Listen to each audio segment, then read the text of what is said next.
একটি ছোট্ট শহরের মেয়ে নাম সাবিহা। তার চোখে সব সময় এক ধরনের শান্ত দৃষ্টি, যেন ভোরের সূর্য সেখানে হার মানে।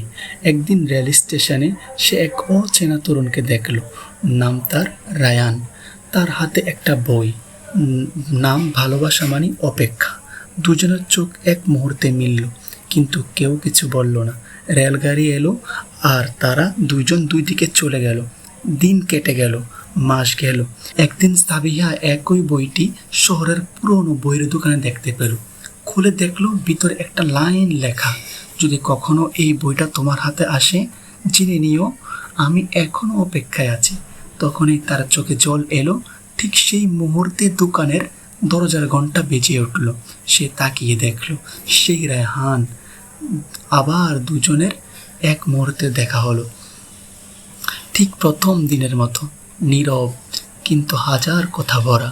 বছর কয়েক পর একই রেল স্টেশনে আবার একদিন দেখা গেল তাদের, কিন্তু এবার তারা একসাথে।